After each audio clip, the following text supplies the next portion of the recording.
कौन नहीं चाहता कि उसका मेंटर एक यूपीएससी रैंकर हो। 2021 के फाइनल रिजल्ट्स में सिविल्स दिल्ली आईएएस के 200 से भी ज्यादा सिलेक्शंस हैं। Guys, I am going to connect you 1-to-1 with Civils Delhi rankers for free.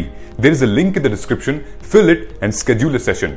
These ranker will prepare a timetable and a personalized plan for you. ये toppers आपको exactly वही बताएंगे कि कौन सी बुक फॉलो करनी है, कौन सा चैप्टर पढ़ना है. They will guide you in answer writing, mocks and accessing them. Don't miss this golden opportunity to get mentored by a ranker. Hello everyone, my name is Divyansh Singh. I am from Jaipur, Rajasthan, and this year I secured a rank of 49 in Civil Services Examination 2021. A brief background about me: I have graduated in 2016 from IIT Delhi from Computer Science and Engineering.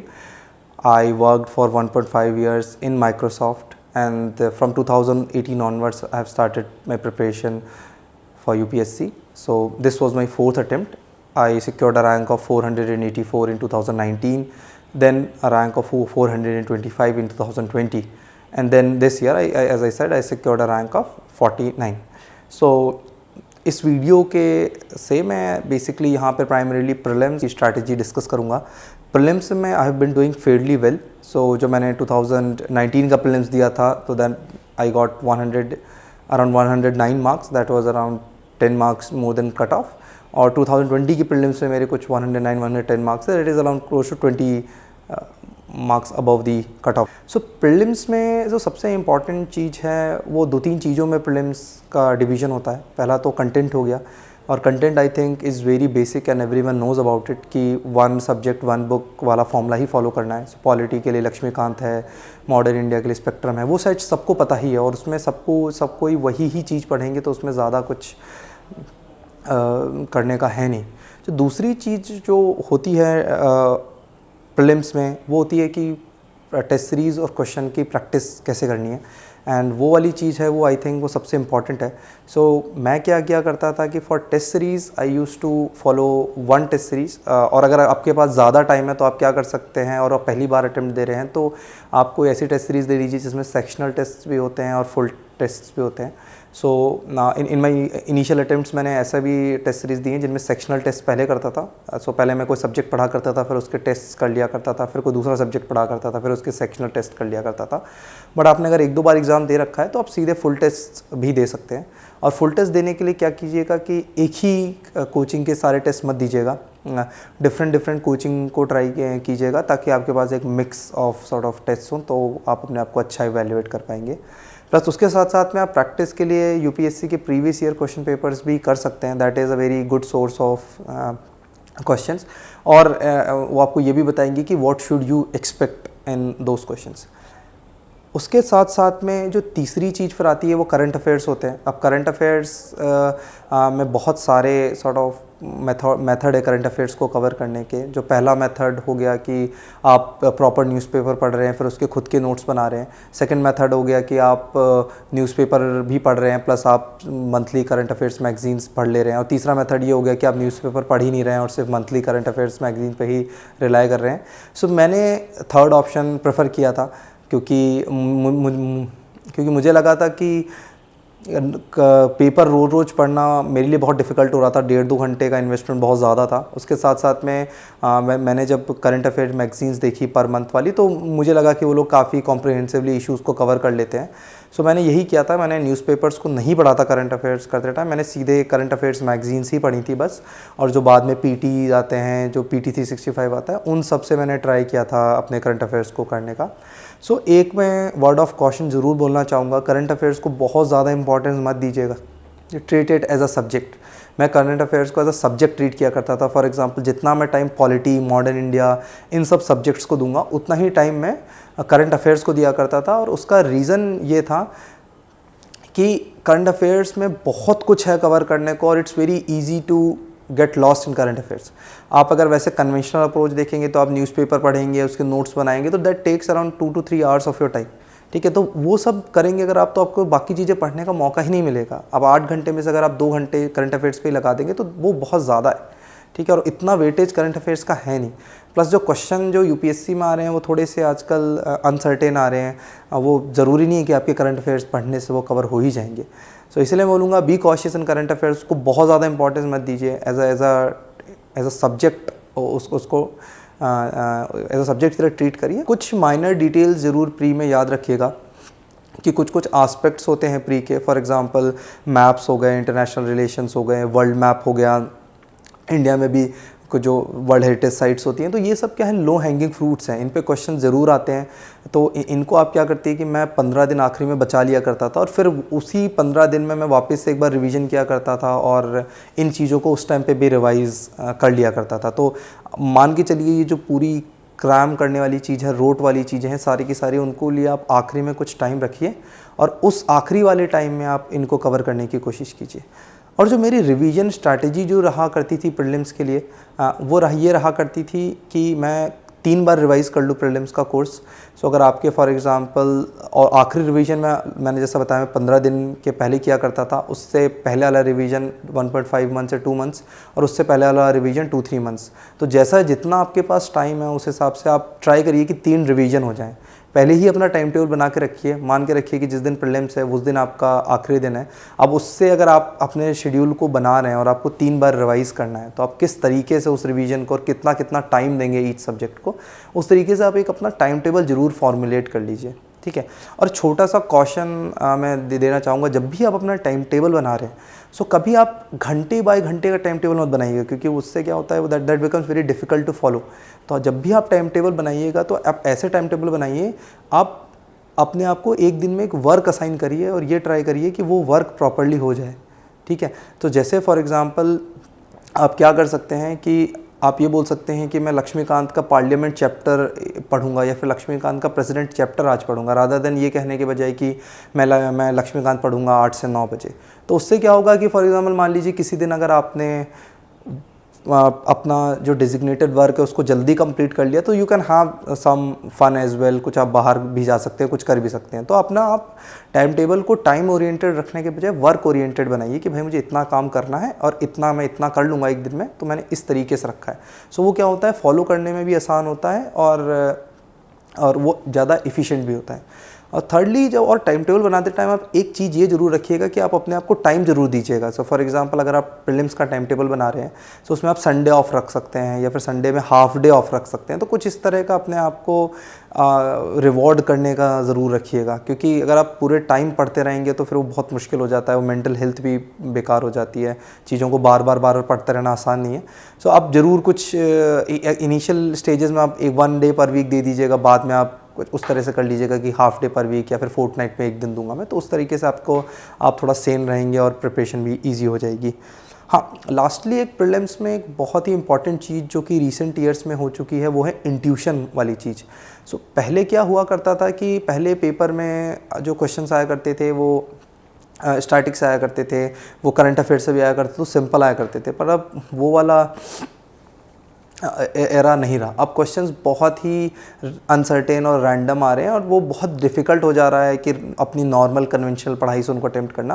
But I still, जो कि जिस चीज़ ने मुझे सबसे ज़्यादा reward किया था वो था कि जो मैंने धीमे धीमे इंट्यूशन और अपना एलिमिनेशन टेक्निक्स को डेवलप किया over the course of years.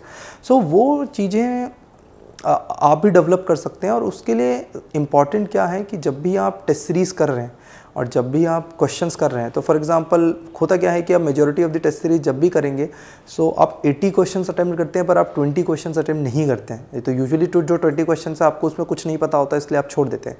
But मेरी स्ट्रैटेजी क्या थी कि I try to attempt those 20 questions as well. तो भले ही मैं उनको अपने मार्क्स जो कैलकुलेट करता था मॉक टेस्ट के बाद उसमें नहीं इंक्लूड किया करता था, जब सब कुछ करने के बाद मैं उन 20 क्वेश्चंस को अटेम्प्ट किया करता था, बिकॉज वो जो 20 क्वेश्चंस हैं वो ऐसे क्वेश्चंस हैं जिसके बारे में मुझे कुछ नहीं पता, और जब मैं उनको आंसर करने की कोशिश किया करता था तो इससे धीमे धीमे क्वेश्चन बाय क्वेश्चन आपका इंट्यूशन डेवलप होने लगेगा। आप वैसे क्वेश्चंस को अटेम्प्ट करने की कोशिश कर रहे हैं जिसके बारे में आपको कुछ पता नहीं है। सो आप पहले बहुत ज़्यादा गलतियाँ करेंगे, but after a while you will start to see patterns कि भाई अगर कोई क्वेश्चन जो मेरे को बिल्कुल भी नहीं आता तो उसमें मैं पैटर्न्स के साथ कुछ 1-2 ऑप्शन ज़रूर एलिमिनेट कर पाऊँगा। सो वो जो इंट्यूशन है और जो एलिमिनेट करने की आर्ट है इन क्वेश्चन दैट जिसके बारे में आपको कुछ पता भी नहीं है, वो ऐसे ही क्वेश्चन से आएगी। वो ऐसे क्वेश्चन से नहीं आएगी जिसके बारे में आपको आंसर आता है। जिन क्वेश्चंस का आपको आंसर आता है उन क्वेश्चंस को तो आप आगे भी जाके अटेम्प्ट कर लेंगे। बट टेस्ट सीरीज से अगर आपको मैक्सिमम रिटर्न्स चाहिए तो ऐसे क्वेश्चंस को छोड़िएगा मत, जो क्वेश्चंस को नहीं आता उसको एक बार अटेम्प्ट करके देखिए, उसको एक बार मार्क करके देखिए और फिर देखिए धीमे धीमे कैसे वो चीज़ इम्प्रूव हो जाएगी। ऑल्सो मैं हमेशा मेन पेपर में भी मैक्सिमम क्वेश्चंस करने का सोचा करता था। सो फॉर एग्जांपल मैंने इस साल शायद 95-96 क्वेश्चन किए थे, उससे पहले 97 किए होंगे, 2019 में भी कुछ इसी तरह के क्वेश्चंस किए थे, क्योंकि मेरा हमेशा ये रहता था कि नो मैटर मैं कितने क्वेश्चंस करूँ, मेरे 30 क्वेश्चन तो गलत हो ही जाते थे। सो इसीलिए मेरे को हमेशा अपना नंबर ऑफ़ अटेम्प्ट्स को 90 के ऊपर रखना था, क्योंकि अगर मैं 90 के ऊपर करूँगा then I will get close to 60 right, 30 गलत होंगे तो भी मेरा स्कोर 100 के आसपास रहेगा। और 100 का score is a very safe score in recent years और जो प्रीलिम्स हुआ करते थे। तो इसलिए I would urge you to attempt more. और आप ज़्यादा कैसे अटेम्प्ट कर पाएंगे, जो मैंने इंट्यूशन वाली चीज़ बताई, अगर आप उस पर वर्क करेंगे और आपका इंट्यूशन डेवलप हो जाएगा तो आप कुछ ऑप्शंस को एलिमिनेट कर लेंगे और उससे आप ज़्यादा अपने क्वेश्चंस को अटेम्प्ट कर पाएंगे और वो ज़्यादा आपके लिए बेनिफिशियल होगा। लास्टली कुछ छोटी मोटी जो टिडबिट्स होती हैं प्रीलिम्स के लिए, कोई बहुत छोटी छोटी सी चीज़ें होती हैं जिसको आप यूज़ कर सकते हैं। फॉर एग्जांपल मैं एक 0.7 mm का पेन इस्तेमाल किया करता था 0.5 mm के अलावा, क्योंकि उससे वो बहुत जल्दी आपका वो बबल भरने में हेल्प कर देगा। दूसरी एक छोटी सी चीज़ हो गई कि आप क्वेश्चन करने के साथ बबल मत भरिए, क्योंकि उसमें बहुत ज़्यादा टाइम लग जाएगा। आप क्या कर सकते हैं कि एक बार क्वेश्चन कर लीजिए, 50-60 क्वेश्चन कर लीजिए, 1 घंटे के बाद आप क्वेश्चंस को फिर बबल्स को फिल कर सकते हैं। सो ऑन एन एवरेज आपको 10 मिनट चाहिए होते हैं बबल्स फिल करने के लिए, तो आप वो 10 मिनट यूजुअली आप पहले 60-75 क्वेश्चन अटेम्प्ट कर लीजिए और उसके बाद फिर उसको 7 भर दीजिए, तो उससे आपको थोड़ा बहुत टाइम बच जाएगा। थोड़ा बहुत टाइम आपका 0.7 mm वाला जो पेन है उसको यूज़ करने से बच जाएगा। और मेक श्योर जब भी आप भर रहे हैं तो उसको क्वेश्चन बाय क्वेश्चन भरिएगा। फॉर एग्जांपल जैसे आपने देखा कि फर्स्ट क्वेश्चन है तो ऐसे बोल के देखिएगा कि फर्स्ट क्वेश्चन इसका आंसर ये है, सेकंड क्वेश्चन इसका आंसर ये है, तो उससे आप OMR भरते टाइम गलती नहीं करेंगे। और ऐसा नहीं होगा कि आपने एक क्वेश्चन गलत मार्क कर दिया तो फिर आप सारे आगे क्वेश्चन गलत मार्क करते जा रहे हैं। तो उसको ज़रूर इंश्योर करिएगा कि कुछ इस तरह की चीज़ें ना हो। तीसरी चीज़ जो इंपॉर्टेंट होती है कि जो भी मैंने बताया, जो मैप्स वाली एक्सरसाइज होती है वो आप प्रॉपर किसी मैप पे ही प्रैक्टिस करिए, क्योंकि हमारे दिमाग में, हमारे माइंड में लोकेशनल रेफरेंसेस सेव हो जाते हैं। तो अगर आप मैप पे प्रैक्टिस करेंगे उन सब प्लेसेस को, सो उससे क्या होगा कि it will be much easier to recall in those aspects. और लास्टली अगर आपको PT 365 वगैरह वाली जो जो फाइनल कंपाइलेशंस आती है वो बहुत बल्कि लग रही है, सो आप थोड़े छोटे नोट्स भी बना सकते हैं प्रीलिम्स के। जैसे मैं नोट्स बना लिया करता था अपने टेस्ट सीरीज़ मैंने दी, अगर if I find some question जो कि मुझे लगता है कि आगे मेरे काम आ सकता है, या फिर कोई फैक्ट ऐसा है कि जो कि बार बार इस्तेमाल हो सकता है, दैट कैन हेल्प मी, सो मैं उनको एक सेपरेटली एक नोट्स में लिख लिया करता था। तो मैंने प्रीलिम्स में कोई सब्जेक्ट वाइज नोट्स नहीं बनाए थे, मैंने प्रीलिम्स में बस ऐसे कंपाइलेशन बनाया था नोट्स का, जिसमें कि कोई पर्टिकुलर टॉपिक पे अगर कोई क्वेश्चन ऐसा आ रहा है जो मेरे को नहीं आता, कोई कंटेंट ऐसा है जो मेरे को नहीं आता, तो मैं उनको बस लिख लिया करता था। सो होगा क्या कि PT 365 के भी आप उसी तरीके से नोट्स बना सकते हैं। उसमें जस्ट आप मेंशन कर दीजिए, आपको कोई फैक्ट है जो आपको लग रहा है कि आपको याद नहीं होगा, तो आपने उसको नोट्स में लिख लिया और एग्ज़ाम के पहले जस्ट आप वो कर लीजिएगा। और एग्ज़ाम से पहले आप इन्हीं चीज़ों को रिवाइज़ करिएगा। जैसे फॉर एग्ज़ाम्पल जो कि इम्पॉर्टेंट कुछ 4-5 सब्जेक्ट होते हैं PTs में, वो बहुत इंपॉर्टेंट होते हैं। फॉर एग्जांपल जैसे पॉलिटी हो गया, मॉडर्न इंडिया हो गया, आपका थोड़ा बहुत इकोनॉमिक्स हो गया, एनवायरनमेंट हो गया। तो आप ट्राई कीजिएगा कि आखिरी वाले जो भी टाइम है उसमें आप इन्हीं सब्जेक्ट्स पे ज़्यादा फोकस करें और इनको प्रॉपर्ली, इनके स्टैटिक को अच्छे से रिवाइज़ कर लें। सो आपको एक प्रायोरिटी ज़रूर बनानी चाहिए अपनी प्रिपरेशन में कि भाई आखिरी के टाइम में मैं इस प्रायोरिटी ऑर्डर से रिवाइज़ करूँगा और जितना रिवाइज़ हो जाएगा तब तक ठीक है। सारा तो आप नहीं कर पाएंगे आखिरी के कुछ दिनों में, तो ये पहली प्रायोरिटी ये कर लीजिए कि इंपॉर्टेंट सब्जेक्ट्स को मैं रिवाइज़ करूँगा। अगर आपका वो हो जाता है तो सेकेंड प्रायोरिटी आप ये कर लीजिए कि उसके बाद मैप वाली एक्सरसाइजेज़ या लोकेशंस वगैरह को देख लूँगा।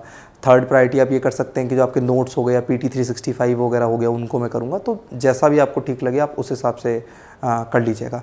प्रीलिम्स में बहुत ज़्यादा काम इंट्यूशन का ही है और अब खास करके एलिमिनेशन का बहुत ज़्यादा है। सो जितने ज़्यादा आप टेस्ट्स देंगे उतना ज़्यादा फ़ायदा होगा। एक टेस्ट सीरीज़ मेरे हिसाब से सफिशिएंट है, पर अगर आपके पास ज़्यादा टाइम है तो आप और टेस्ट भी दे सकते हैं। पर एक चीज़ ज़रूर इंश्योर कीजिएगा कि उन टेस्ट जब भी आप दें तो उनको एक बार रिवाइज़ ज़रूर कर लें, क्योंकि कभी कभार होता है कि पूरा क्वेश्चन तो रिपीट नहीं होता, बट कुछ उसके ऑप्शन ज़रूर रिपीट हो जाते हैं।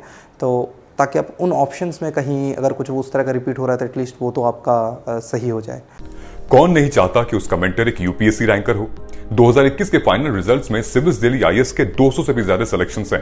Guys, I am going to connect you 1-to-1 with Civils Delhi rankers for free. There is a link in the description, fill it and schedule a session. These ranker will prepare a timetable and a personalized plan for you. ये toppers आपको exactly वही बताएंगे कि कौन सी book follow करनी है, कौन सा चैप्टर पढ़ना है. They will guide you in answer writing, mocks and accessing them. Don't miss this golden opportunity to get mentored by a ranker.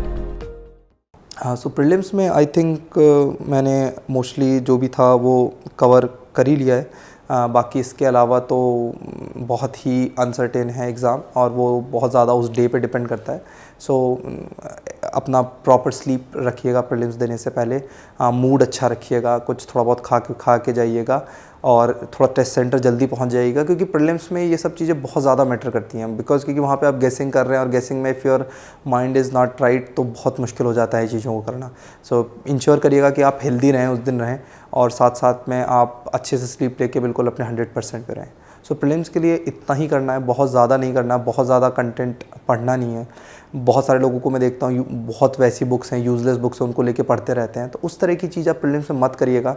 आप सब कुछ कवर नहीं कर सकते हैं तो मान के चलिए कि भाई आप 50-60 क्वेश्चंस ही जानते होंगे. 30-40 क्वेश्चंस में आपको अपना एलिमिनेशन ही करना है.